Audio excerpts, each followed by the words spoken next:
مرحبا يا نور عيني مرحبا جد الحسين. بسم الله الرحمن الرحيم.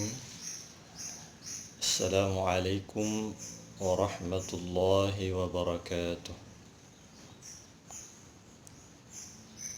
الحمد لله رب العالمين، إياه نعبد وإياه نستعين على أمور الدنيا والدين. الصلاة والسلام على أشرف الأنبياء والمرسلين سيدنا ومولانا محمد وعلى آله وصحبه أجمعين، أما بعد. أيها الطلبة أبنائي الأعزة، alhamdulillah, dengan izin Allah, kali ini kita akan melanjutkan pengajian kita, yaitu pengajian Mau'izatul Mu'minin.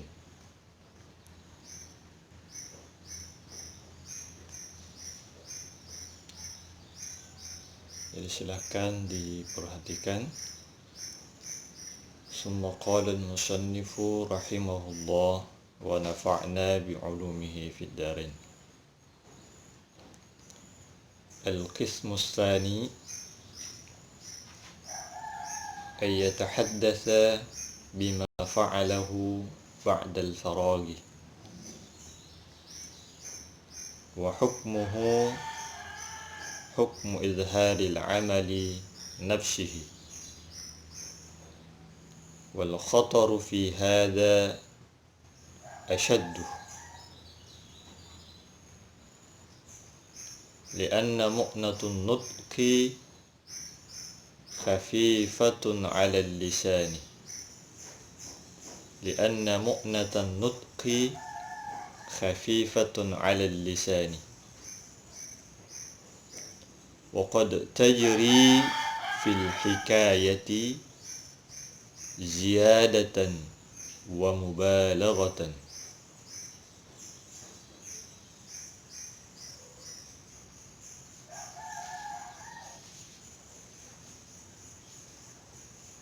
وقد تجري في الحكاية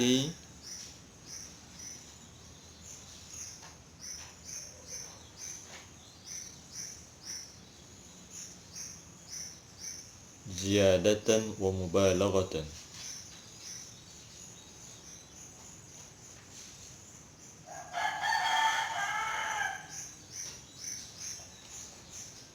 Al-qismu tsani, bagian kedua.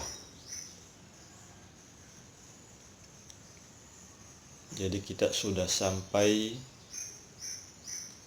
pada poin kedua dari pembahasan tentang bolehnya menampakkan amalan-amalan kita.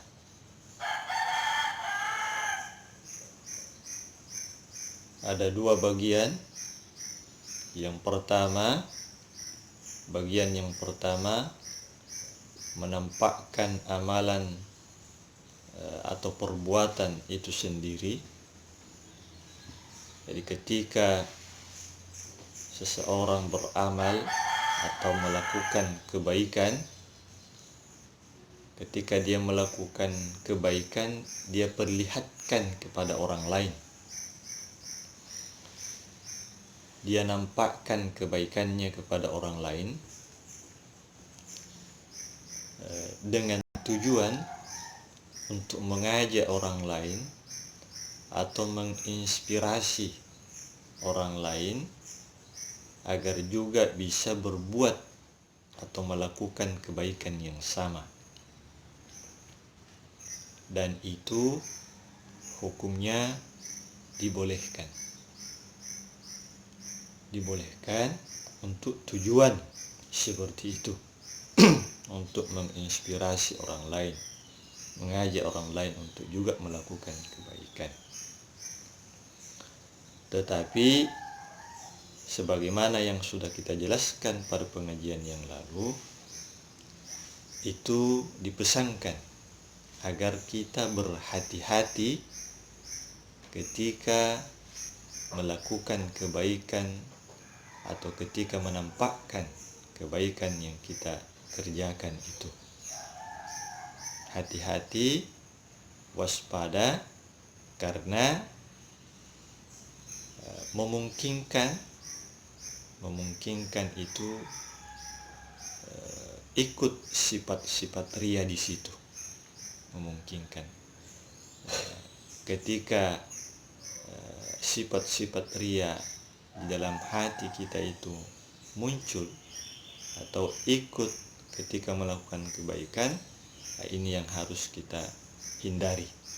Sebab jika itu muncul, maka kebaikan yang kita lakukan, kebaikan yang kita kerjakan itu sia-sia, tidak mendapatkan pahala. Itu yang bagian pertama sudah kita jelaskan. Nah, sekarang kita akan bahas bagian yang kedua, menampakkan dalam persoalan menampakkan kebaikan.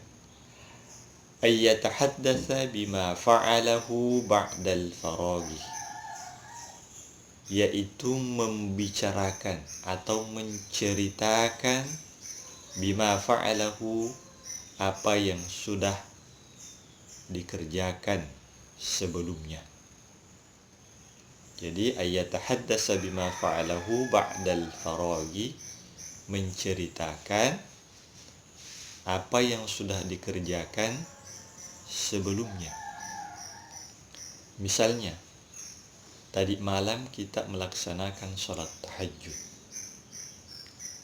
lalu kita ketemu dengan orang atau dengan sahabat kita, lalu kita sampaikan, lalu kita ceritakan apa yang kita kerjakan, apa yang kita lakukan pada malam hari, yaitu kita melaksanakan sholat tahajud atau sholat lail misalnya. Menceritakan dengan tujuan agar sahabat kita itu mau mengikuti apa yang kita lakukan. Itu tujuannya, sehingga kita nampakkan, kita sampaikan, kita ceritakan amalan-amalan kita itu. Jadi bukan semata-mata untuk ria, untuk pamer. Nah, tetapi juga jangan sering-sering menceritakan. Semua kebaikannya diceritakan, semua amalannya dicerita. Nah, itu bahaya kalau seperti itu. Nah, bagaimana hukumnya ini? Menceritakan apa yang sudah kita kerjakan sebelumnya, kebaikan-kebaikan atau amalan-amalan atau ibadah yang sudah kita kerjakan pada orang lain. Nah, bagaimana hukumnya? Wa hukmuhu hukmu izharil amali nafsihi. Hukumnya sama dengan poin pertama. Hukumnya sama dengan poin pertama, dibolehkan menceritakan. Ya, tadi semata-mata niatnya untuk itu, untuk mengajak, menginspirasi orang, memotivasi orang untuk juga melakukan amalan yang kita sudah kerjakan. Nah, kalau itu berhasil, nah kalau gara-gara kita orang lain itu melakukan kebaikan, maka tentu kita juga akan mendapat pahala dari amalan baik yang dilakukan oleh sahabat kita itu. Jadi hukumnya sama dengan hukum menampakkan amal itu sendiri, ya, sebagaimana pada bagian yang pertama atau poin yang pertama, dan itu sudah kita jelaskan pada pengajian-pengajian sebelumnya. Nah, kemudian dijelaskan di dalam kitab ini, wal khataru fi hada ashaddu. Tetapi al khataru, bahayanya bahayanya fi hada, dalam urusan ini, asyaddu, lebih besar. Nah, jadi bahayanya poin atau bagian kedua ini itu lebih besar bahayanya dibanding poin yang pertama. Kalau yang pertama itu amalan kita itu kita nampak, kita tidak ceritakan, tapi kita perlihatkan kepada orang lain pada saat kita melakukan amalan itu.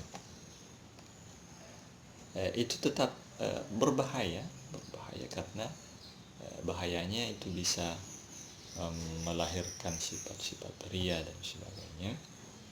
Nah, poin yang kedua ini bahayanya jauh lebih besar dengan menceritakan. Kita tidak lihat ke orang tidak lihat kita melakukan amalan itu, tapi kita ceritakan saja, kita sampaikan.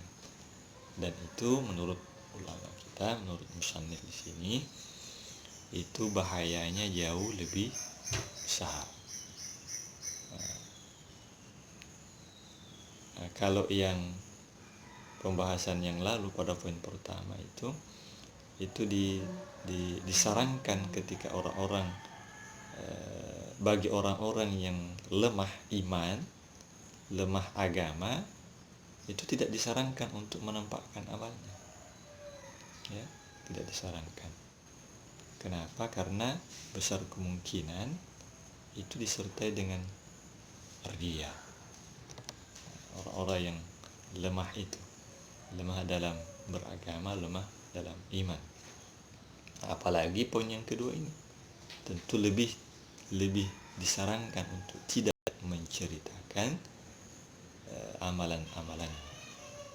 Nah, hanya bagi yang memiliki keyakinan, keimanan itu yang kuat dan beragamanya juga kuat, yang bisa dijamin bahwa tidak akan muncul sifat ria ketika dia sampaikan, ketika dia ceritakan amalan-amalan. Ini bagi yang memiliki level keimanan yang lebih tinggi, seperti para ulama kita, ya, alim ulama kita itu biasanya. Karena itu sering kita temukan di dalam kitab-kitab klasik, dalam kitab-kitab yang dikarang oleh ulama kita, baik yang berbahasa Arab maupun yang berbahasa Indonesia, itu banyak diceritakan di situ, banyak dikisahkan di situ amalan-amalan atau kebaikan-kebaikan yang dilakukan oleh ulama-ulama kita, baik yang terdahulu maupun yang sekarang. Itu banyak diceritakan, banyak dikisahkan di situ.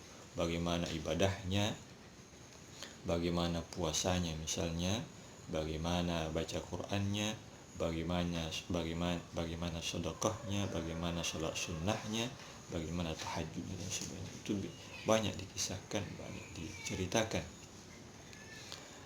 Apa tujuannya?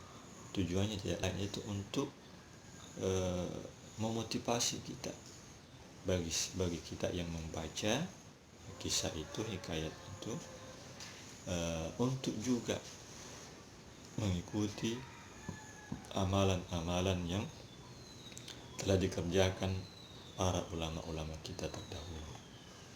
Ya, bagaimana mereka bersungguh-sungguh dalam beribadah kepada Allah Subhanahu wa taala.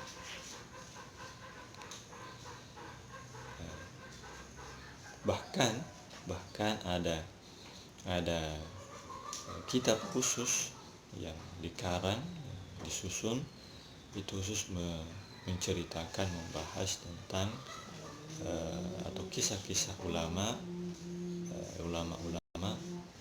terdahulu, ya, untuk dijadikan pelajaran. Karena dalam beberapa kisah dalam Al-Quran itu juga ada diceritakan kisah-kisah orang-orang saleh, orang-orang terdahulu, seperti kisah para nabi-nabi terdahulu, bagaimana mereka melakukan akan menyampaikan ajaran agama Allah, bagaimana mereka berkomunikasi dengan bersosialisasi dengan masyarakat atau umatnya. Itu kisah-kisah para nabi disebutkan dalam Al-Quran. Kemudian ada kisah-kisah orang saleh, misalnya kisahnya Ashabul Kahfi disebutkan dalam Al-Quran, kisahnya Luqmanul Hakim ya, dan sebagainya.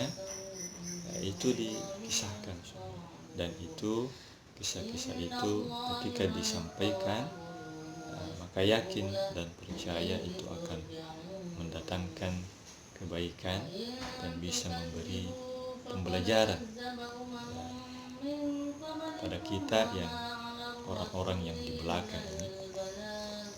Jadi perlu juga kita mengetahui kisah atau cerita atau hikayat orang-orang terdahulu, bagaimana mereka beragama, bagaimana mereka ketika beramal, bagaimana mereka bersosialisasi, bagaimana ketika mereka berbicara kepada orang lain, bagaimana bersikap, berperilaku atau berakhlakul karimah. Intinya itu memberi pelajaran kepada kita. Lalu setelah kita mendapatkan pelajaran, tentu tidak cukup hanya sampai di situ saja. Tidak cukup hanya sampai di situ saja, tetapi harus kita amalkan, kita laksanakan apa yang sudah kita pelajari dari kisah-kisah orang-orang saleh, para ulama kita terdahulu. Jadi disebutkan di sini bahayanya ketika menceritakan kebaikan kita itu jauh lebih besar.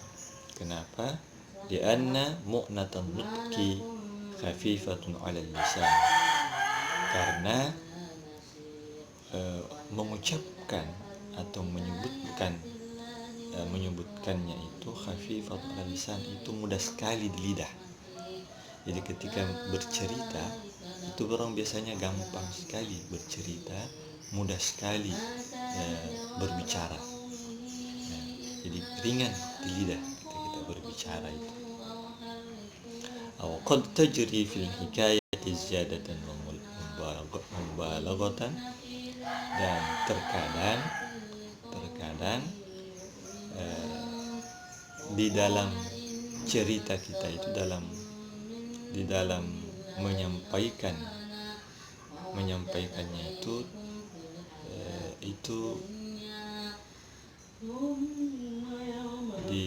terselip ziyadah, tambahan. Jadi ada tambahannya, mubalaghah dan berlebihan kadang. Jadi ketika kita berbicara kepada orang lain, sebenarnya mungkin hanya satu kalimat saja itu sudah cukup, tetapi karena ada tambahannya sehingga menjadi 2 atau 3 kalimat tambahannya. Nah, tambahan inilah yang berbahaya. Ya, menurut musannif di dalam kitab ini, ya, dan itu terbukti dan sering kita lakukan itu. Ketika ada sesuatu yang kita ceritakan, kita sampaikan kepada orang lain, bahkan lebih banyak itu tambahannya, lebih banyak bumbu-bumbunya dan berlebihan. Itu maksudnya ziyadatan mubalaghatan. Jadi sering sekali. Nah, mungkin bisa saja amalan yang kita lakukan itu, misalnya sholat tahajud 2 rakaat yang kita lakukan tadi malam, misalnya ketika kita ceritakan itu menjadi 4 rakaat, menjadi menjadi 4 rakaat. Ya, karena itu kita berlebihan, ya, bertambah. Yang dilakukan 2 rakaat, tapi yang dicerita 4 rakaat. Atau misalnya dia baca Al-Quran, saya baca Al-Quran tadi malam 10 juz misalnya. Ketika dia ceritakan tambah menjadi 5 juz, menjadi 15 juz. Nah, kelebihannya ini yang sangat berbahaya, karena ini sudah masuk dalam berita-berita bohong, berita-berita dusta, ya, istilah kita sekarang hoax. Ya, jadi itu seperti itulah hoax itu. Berita-berita yang tidak benar, pembicaraan yang berlebihan, yang tidak benar. Dan itu amat sangat dilarang di dalam agama. Cerita-cerita hoax yang mengandung unsur kebohongan, ya, atau dusta, ya, itu agama amat sangat melarang, ya. Makanya diingatkan oleh pengarang, oleh musannif dalam kitab ini bahayanya amat sangat besar. Nah, meskipun ini boleh, tetapi bagi kita ini yang level keimanan kita masih rendah, sebaiknya tidak diceritakan, ya, kecuali kalau memang terpaksa atau sekali-sekali tak ceritakan. Ya, kalau memang saatnya untuk diceritakan, ya diceritakan. Nah, itu tujuannya apa? Untuk menjaga hati kita ini agar tetap murni, konsisten, ikhlas di dalam melakukan kebaikan, supaya tidak dibumbui, tidak dicampuri oleh virus-virus ria, ya. Jadi bukan cuma corona itu yang virus, tapi ria itu juga menjadi virus yang bisa merusak hati kita, bisa merusak keimanan kita, dan bisa merusak amalan atau ibadah yang kita lakukan kepada Allah Subhanahu wa ta'ala.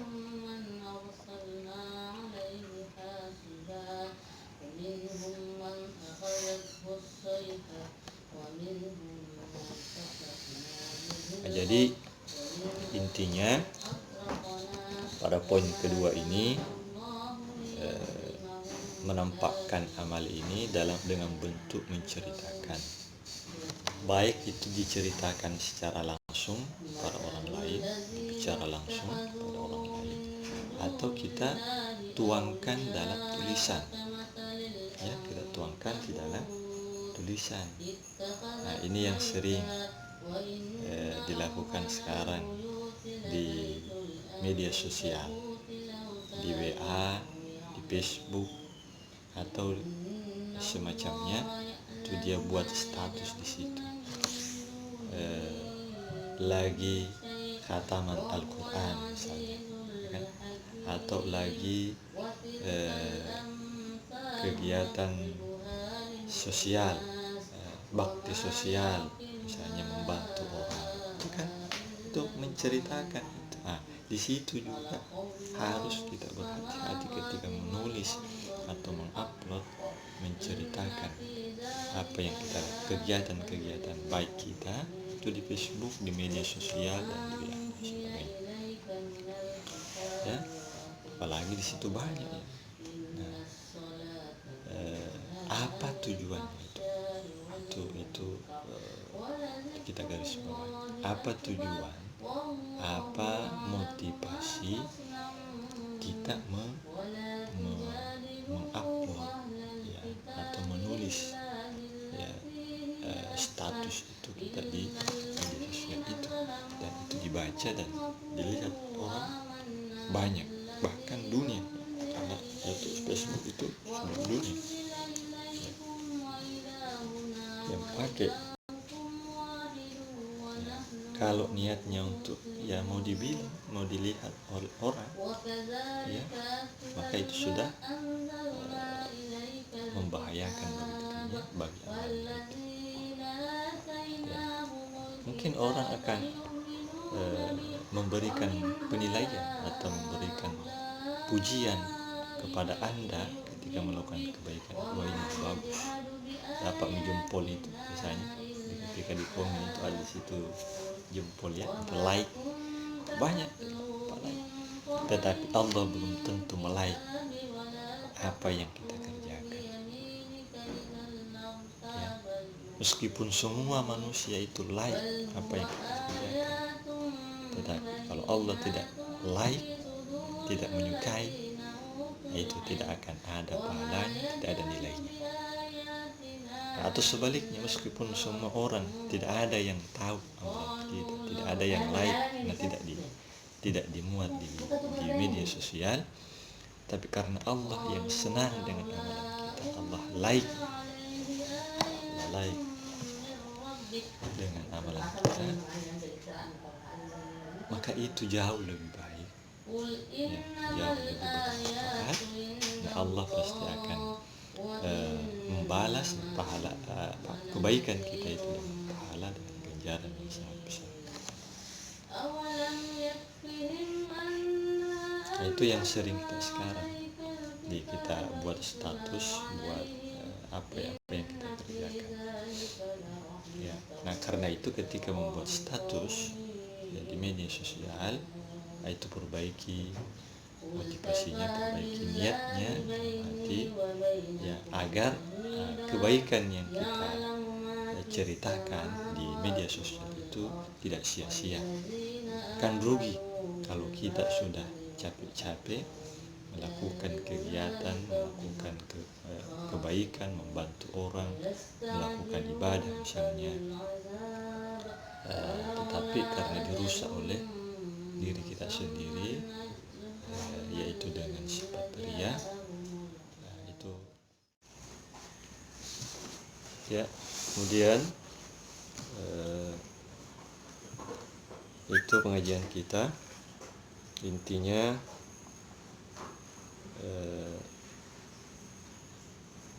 menceritakan amalan-amalan yang sudah kita kerjakan atau menyampaikannya kepada orang lain, itu diperbolehkan, boleh-boleh saja, tetapi dengan catatan bahayanya sangat besar dan perlu kehati-hatian di situ. Bagi orang yang level imannya rendah, dianjurkan, ya saya anjurkan, tidak menceritakannya, tidak menyampaikan, tidak usah disampaikan, cukup kita saja yang tahu. Tujuannya apa? Untuk menjaga kemurnian, keikhlasan hati kita beramal, beribadah kepada Allah Subhanahu wa Ta'ala, agar amalan-amalan kita tidak sia-sia. Nah, dan kita berupaya terus untuk meningkatkan keimanan kita, keikhlasan kita, kemurnian hati kita. Kita tingkatkan terus amalan-amalan kita, kebaikan kita, ibadah-ibadah kita kepada Allah Subhanahu wa Ta'ala, kualitasnya maupun kuantitasnya. Semoga ada manfaatnya, semoga ada berkahnya kepada kita semua. Demikian pengajian kita kali ini. Wallahu a'lam bishawab. Assalamualaikum warahmatullahi wabarakatuh.